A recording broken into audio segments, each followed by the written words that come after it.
முதலாக கேட்ட கேள்வி தகுதி என்ன இருக்குது, ஒருத்தரை விமர்சிக்கணும் அப்படின்னா தகுதி என்ன இருக்குது அப்படின்றவர் கேட்குறாரு.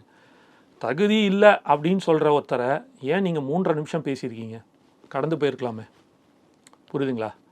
அவர் ஒரு பிரபல தொலைக்காட்சிக்கு பேட்டி கொடுக்குறாரு. கிட்டத்தட்ட 2.5 நிமிஷம் 3 நிமிஷம் நினைக்கிறேன், 2.25 3 நிமிஷம், கிட்டத்தட்ட 3 நிமிஷம் விஜயனாவை பற்றி பேசியிருக்காரு.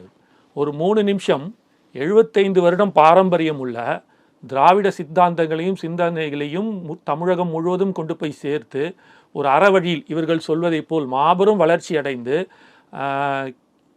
யோசித்து பார்க்க முடியாத அளவுக்கு இருக்கிற ஒரு 75 வருட பாரம்பரிய திமுக கட்சி ஒரு 75 வாரம் கூட ஆகாத சாதாரண எந்த தகுதியும் இல்லாதவரை 3 நிமிடம் பேசுகிறாங்கன்னா அப்போ என்ன அர்த்தம்?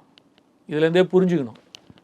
இப்போ ரொம்ப சிம்பிள். இப்போ என்கிட்ட ஒருத்தரை பற்றி நீங்கள் கேள்வி கேட்குறீங்க, அந்த கேள்விக்கு அவர் தகுதியானவர்னால நான் பதில் சொல்லுவேன். இல்லைன்னா சொன்னேன் அவருக்கெல்லாம் அவ்வளோ சீன் இல்லைங்க, தூக்கி போடுங்க, அடுத்த கேள்வி கேளுங்க, அவருக்கெல்லாம் பதில் சொல்லணும்னு அவசியம் இல்லை அப்படின்னு போகாமல் 3 நிமிடத்துக்கு மேல் பேசுகிறாருன்னா அதுதான் முதல் தகுதி.